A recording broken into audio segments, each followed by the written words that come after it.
이제 2020년 새해부터 묵상하는 말씀이 창세기 내용입니다.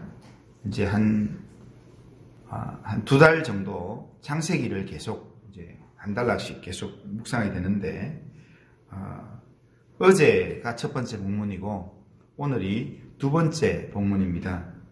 하나님의 창조에 관한 내용으로 이제 시작이 됩니다. 오늘 본문은 하나님의 창조 사건 중에서 넷째 날부터 다섯째 날까지 우리 읽었는데요. 원래는 여섯째 날 앞부분까지입니다. 하나님이 하늘에 궁창을 만드셨는데 그 궁창에 하늘에 해와 달과 별들을 만드셨다 그렇게 말씀하고, 그리고 그 빛이 온 세상을 비추게 하셨다라고 말씀합니다.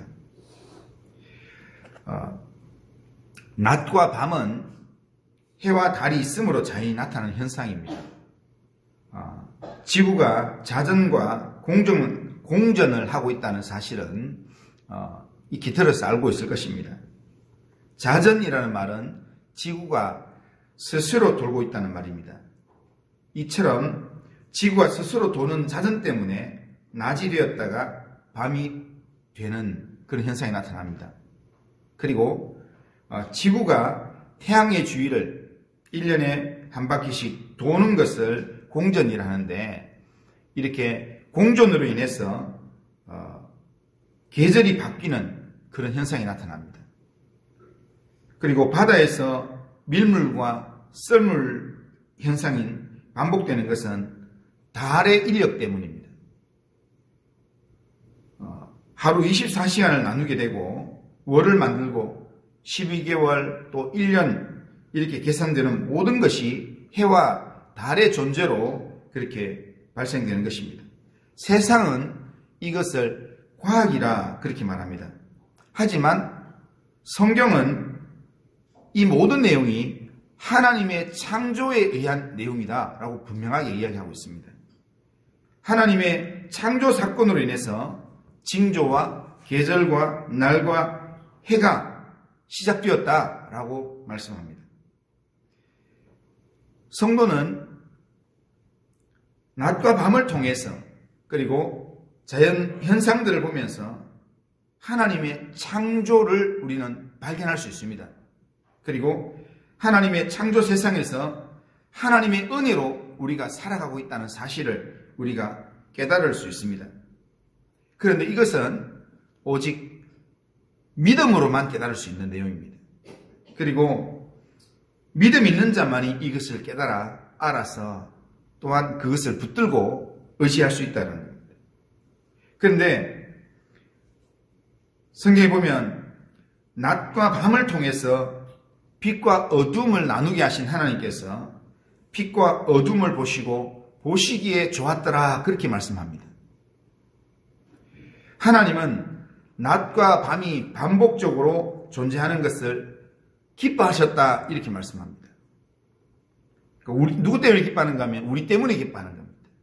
우리는 실제로 낮을 더 좋아합니다. 밤을 좋아하는 사람도 있지만 오늘 우리의 마음 가운데 일반적인 마음들은 밤이 없었으면 좋겠다 이런 마음들도 있습니다. 그러나 이 세상의 삶에서 밤이 없고 낮만 있다면 우리의 삶이 행복하겠습니까? 우리의 삶 가운데 낮만 있으면 밤이 없다면 우리는 절대 행복할 수가 없습니다. 밝은 해가 있는 낮도 좋지만 어두운 밤이 있어야 우리가 잠을 자면서 재충전의 시간을 가질 수 있다는 겁니다. 하나님은 우리의 건강과 풍성함을 위해서 빛과 어둠을 함께 두셨습니다. 우리를 위해서 그렇게 하신 것입니다. 이 땅에 살아가는 모든 생명의 만물들을 위해서 그렇게 하신 것입니다. 식물을 키우는 사람들이 좀 더 빨리 수확을 하기 위해서 식물에게 마치 밤이 없는 것처럼, 그리고 농장에서 마치 밤이 없는 것처럼 빛을 환하게 등을 밝혀놓고 그렇게 자라게 합니다.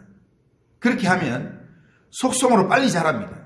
하지만 겉모습은 굉장히 크게 자라 있는 것 같지만 속은 다 정상적으로 건강한 그런 식물이 아니라는 겁니다.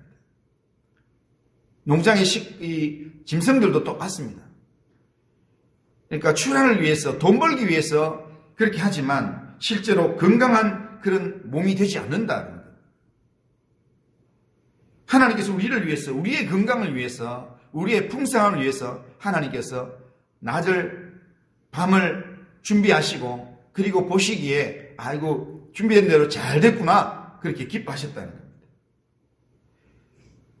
우리를 위해서 그렇게 하셨다는 겁니다. 그리고 20절 이하에 보면 큰 바다의 짐승들과 물에 번성하여 움직이는 모든 생물을 그 종류대로, 날개에 있는 모든 새를 그 종류대로 창조하셨다 그렇게 말씀합니다.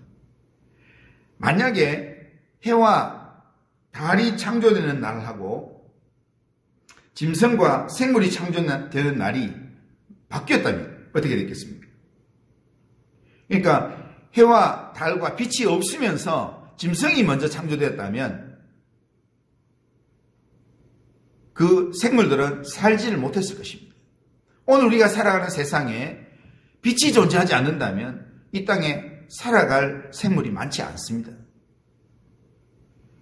다시 말하면 짐승과 생물 그리고 인간이 존재한다는 것 자체가 하나님의 은혜고 우리를 향한 하나님의 배려라는 겁니다. 하나님께서 모든 것들을 다 준비하고 그리고 우리가 살 수 있는 모든 환경들을 다 준비하고 그리고 하나님께서 우리를 세상 가운데 살게 하신다는 겁니다.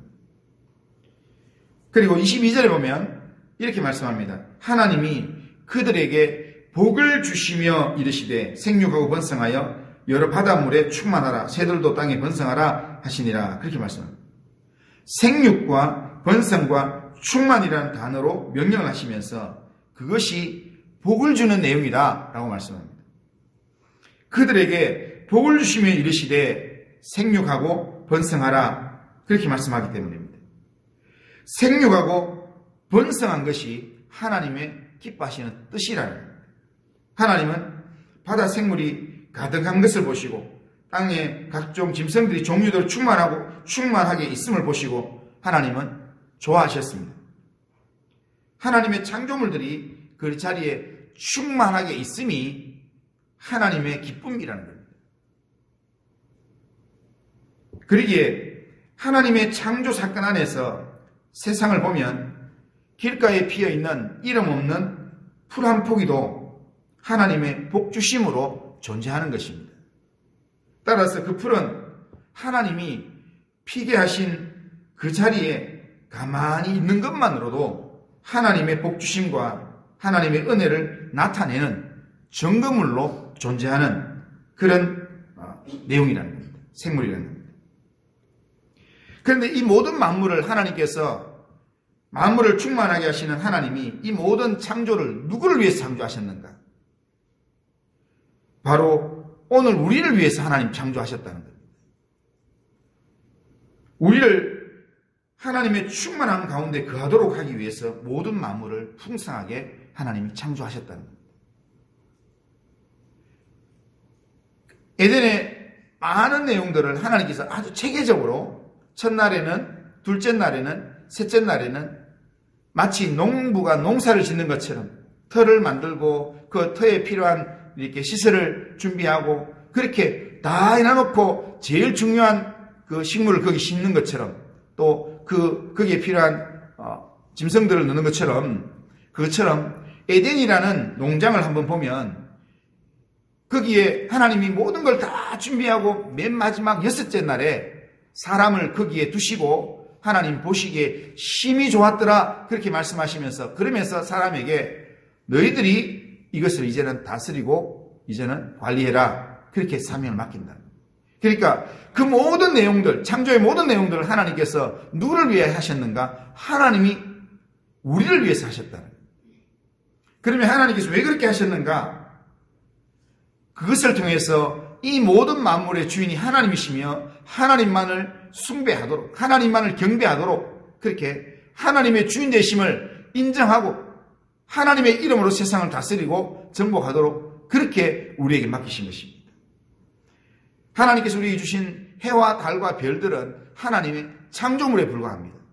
오늘 이 땅에 있는 모든 나무와 짐승과 오늘 자연 모든 만물들은 하나님의 피조물들입니다. 우리가 숭배해야 될, 우리가 엎드려야 될 대상이 아니라 우리가 관리해야 될 대상입니다. 세상은, 하나님을 알지 못하는 세상은 이것이 마치 숭배의 대상인 것처럼 해를 보고 달을 보고 그러면서 절을 하고 엎드리고 그렇게 하지만, 그러나 하나님의 관점에서 모든 만물이 하나님께서 창조하셨음을 믿는 하나님의 사람은 세상을 하나님이 내게 선물로 주셨다.